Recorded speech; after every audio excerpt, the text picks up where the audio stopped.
Hello everybody, this is Hammer Striker here. Today I've got Beretta's single stack super small concealed carry entry in the APX lineup. This is chambered in 9mm just like the regular APX, and it is a single stack and it is designed for concealed carry.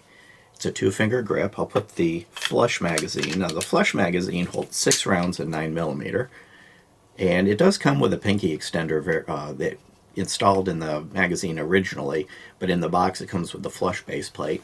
I'm not really a fan of pinky extenders, so I put the flush base plate.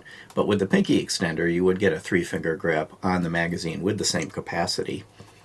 And it also comes with this 8-round extended magazine that does extend the grip.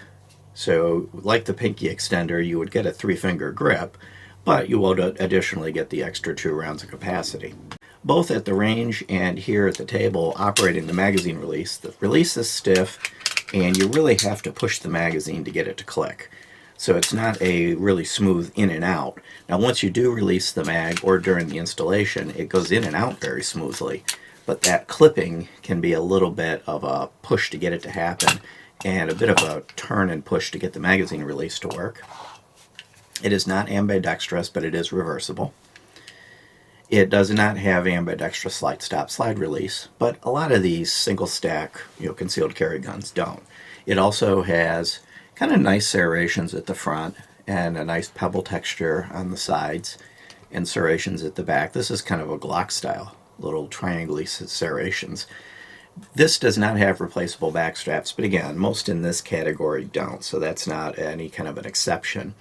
What this does have though is front and rear serrations. They're really grippy, but they don't bite into your hand, and they wouldn't bite into your body if the gun were, for example, in your holster along your side of your body. So you're going to be able to do press checks or get a hold of this slide very easily. The slide's a little bit stiff, but not ridiculous. One thing I did notice, one behavior I noticed with it is if you cycle it slowly, it's easy to get it to kind of hang up here. Now, of course, it's not going to do it for me because I'm trying to demonstrate it on camera. But it was easy to get it to hang up here, and I had to give it a swat. After I had it at the range and ran it, well, there, you can see it wasn't quite in battery.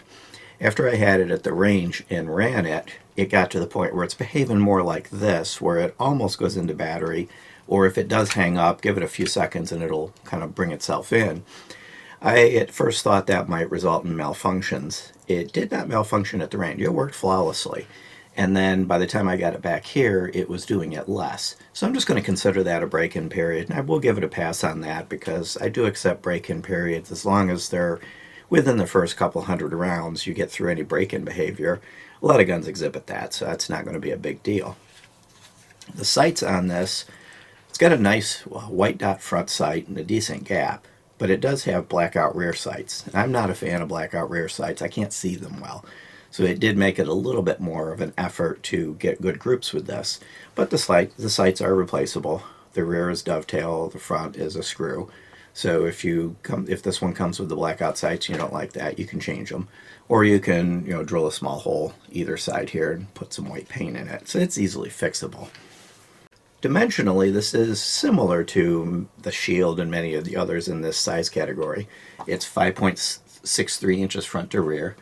With the flush magazine installed, it's 4.17 top to bottom, and it's relatively thin at 0.9. Now one thing I do notice is, of course, the slide stop slide release sticks out a little bit. There would have been room to put a takedown lever, but instead they chose to do this thing where you have this slotted screw, and you would either use a screwdriver, a pick, or the rim of a case. Now, I don't feel that live ammo has any business being at a table while you're either cleaning or working on the gun. So I've got a spent case here because you wouldn't want live ammo while you're working on it. I'll show you the takedown a little bit later, but that doesn't account for, it doesn't contribute to the thinness, not having a better takedown process. Many of the guns in this category are roughly the same thickness and have an easier to process takedown. So either a flat takedown lever, could have fit right here, or the Glock PPQ style levers, whatever. Anything is better than having to turn screws. But when I take it down, I'll show you that you could do it relatively easily, and it's a little different than the original APX. The original APX, you had to push a button, and then it did have a takedown lever that you flipped down. And once you got used to that, it worked fairly well. Other than that, the gun has worked well. Took it to the range, it fired well. The trigger is kind of poor. Oh, one thing before I forget, it's 19.8 ounces, so it's a little bit lighter than some of the other guns. The trigger, I don't really like at all, so let me pop the magazine out.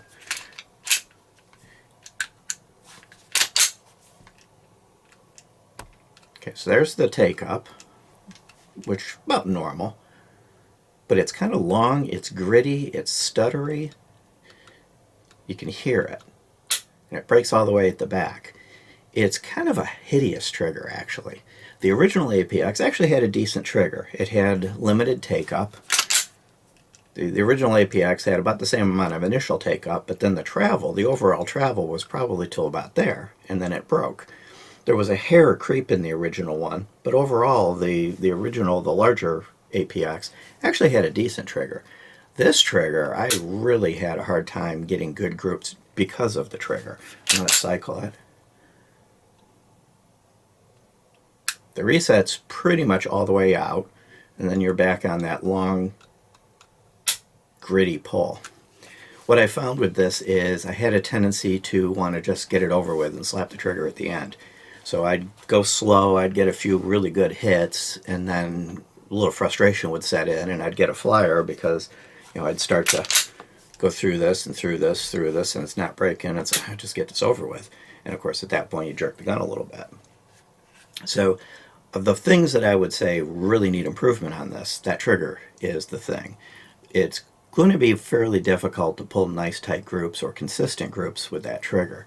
Now, imagine there's probably aftermarket triggers on the market that can improve that. But if you decide to pick one of these up, especially if you're used to the full-size APX, before you just grab it or order it, go try this trigger and make sure that it's consistent with what you would like, especially, again, if you think it's going to be the same as the full-size APX, because it really isn't. Let's go ahead and take it apart, which is, other than the weirdness and the need for a tool of some sort, it's not difficult. Break the trigger, take your tool of your choice. Now, one of the things I find is if you just pull back ever so slightly on the slide, it takes a little of the tension off it, it's easier to do. And then turn this till it's horizontal. Now, I'm having a difficult time with it only because I've got it turned for the camera. And if you don't get it all the way, it'll snap back. So I'm just going to turn it towards my face and do it so that I can go to the next step. Okay, so I get it horizontal. It's not difficult to do. And if you're doing it, not trying to show it on camera, of course, it's going to be much easier to do. Now, one thing I will say about Beretta, they're high quality. Their machining is always very good, and this is no exception. The gun is a well-built gun. Ignoring the trigger, it's actually a very high-quality piece, and with an MSRP of $349, it's a lot of quality at a reasonable price. This is a removable chassis, so it can be removed to service it, presumably to put in other housings, even though I haven't seen anything like that on the market, like the SIG. It's kind of designed like the SIG P320. I just haven't seen that aftermarket conversion support for it yet. It's got almost full-length rails. The only places there's brakes is for various functional components. And well-machined and nice and solid. If I move to the slide, it's got a dual recoil spring. The 3-inch barrel is nicely done. It has a nice wide feed ramp, conventional rifling. Show you the inside.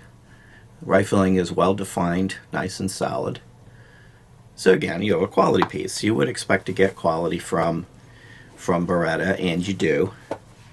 Here's the striker and the drop safety functionality. So it is a drop safe weapon. It has a combination of the trigger toggle to prevent inertial pulls, and you can see there's the drop safety right there, and the striker.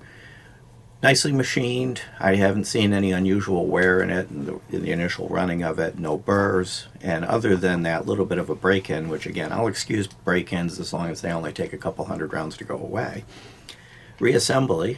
Drop it back into place. Put the recoil spring into place. and then just slide it back on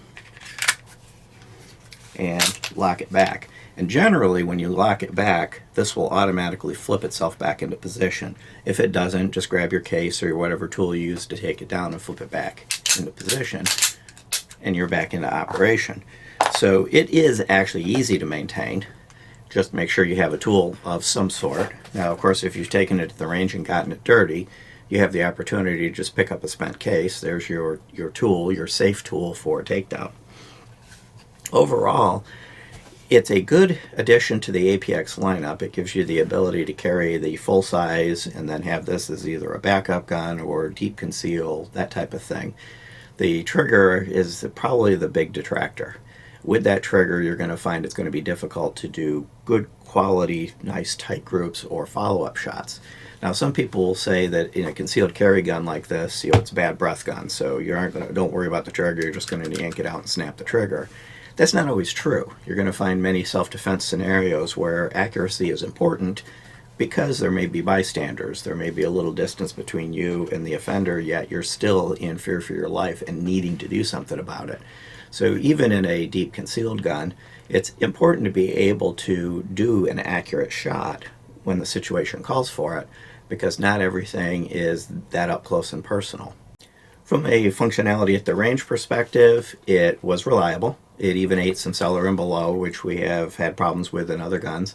I did get one fail to fire with it, but it had actually struck the primer pretty well, and it was cellar and below, which is kind of notorious for harder primers. I'm not going to blame the gun for that at all. It is not snappy.